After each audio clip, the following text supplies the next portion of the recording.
ഗുരുവായൂരപ്പൻ ചകിരികൊണ്ട് തുലാഭാരം നേർന്ന കഥ അറിയാമോ? കുറെ നാളുകൾക്ക് മുൻപ് ഒരാൾ ഗുരുവായൂരപ്പനെ കാണുവാനായി വളരെ കഷ്ടപ്പെട്ട് വളരെ ദൂരെ നിന്നും എത്തി. വളരെ കഷ്ടപ്പെട്ട് ആ നീണ്ട ക്യൂവിൽ നിന്ന് അങ്ങനെ ഭഗവാനെ കണ്ടു തൊഴുതു പ്രാർത്ഥിക്കുന്നു.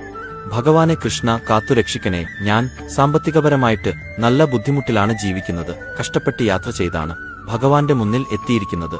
ഭഗവാൻ സമർപ്പിക്കുവാൻ എന്റെ കയ്യിൽ ഒന്നുമില്ല, എന്റെ ഈ ഭക്തി അല്ലാതെ.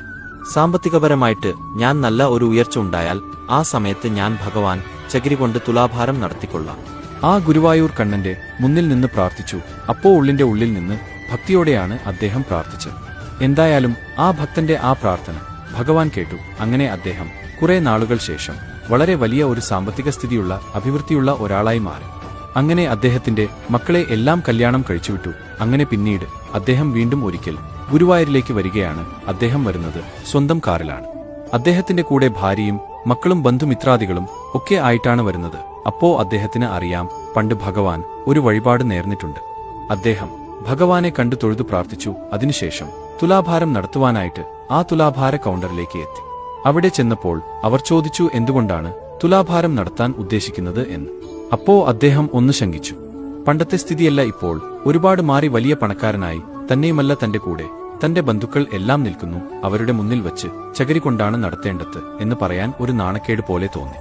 അപ്പോൾ അദ്ദേഹം പറഞ്ഞു, എന്റെ ഓർമ്മ ശരിയാണെങ്കിൽ ഞാൻ ഭഗവാൻ നേർന്നത് കദളിപ്പഴം കൊണ്ടാണ് എന്ന് പറഞ്ഞു. ഉടനെ തന്നെ കദളിപ്പഴ കുലകൾ അദ്ദേഹത്തിന്റെ തൂക്കം അനുസരിച്ച് തുലാഭാരം നടത്തുവാൻ തുടങ്ങി. എത്ര കദളിപ്പഴം വെച്ചിട്ടും ആ തുലാഭാരത്തട്ട് താഴ്ന്നില്ല. അപ്പോൾ ക്ഷേത്രം ജീവനക്കാരൻ ചോദിച്ചു, താങ്കൾ കദളിപ്പഴം കൊണ്ട് തന്നെയാണോ തുലാഭാരം നേർന്നത്? ഇത് താഴുന്നില്ലല്ലോ. എനിക്ക് തോന്നുന്നു ഞാൻ താമരമൊട്ടുകൊണ്ടാണ് തുലാഭാരം നേർന്നത് എന്ന്. അങ്ങനെ വീണ്ടും ആ താമരമൊട്ടുകൊണ്ട് അദ്ദേഹത്തിന് തുലാഭാരം നടത്തി. അങ്ങനെ അദ്ദേഹത്തിന്റെ വെയിറ്റിനേക്കാൾ കൂടുതൽ താമരമൊട്ടുകൾ വച്ചിട്ടും ഒരു മാറ്റവും ഇല്ല. വീണ്ടും ജീവനക്കാരൻ പറഞ്ഞു, അങ്ങേക്ക് എന്തോ ഒരു തെറ്റ് പറ്റിയിട്ടുണ്ട്. അങ്ങ് ശരിക്കും ആലോചിക്കൂ. അങ്ങ് ഗുരുവായൂരപ്പന്റെ അടുത്ത് കളി വേണ്ട. ശരിക്കും എന്തുകൊണ്ടാണ് തുലാഭാരം തൂകുവാൻ നേർന്നത് പറഞ്ഞാലും. അവസാനം ഇതെല്ലാം ഭഗവാന്റെ ശക്തിയാണെന്ന് മനസ്സിലാക്കിയ അദ്ദേഹം ലജ്ജയും കൂടാതെ അവരോട് പറഞ്ഞു, ഞാൻ നേർന്നത് ചകിരി കൊണ്ടാണ്. ഉടനെ ചകിരി കൊണ്ട് തുലാഭാരം തൂക്കി. അതിശയം അദ്ദേഹത്തിന്റെ തട്ടുപൊന്തി.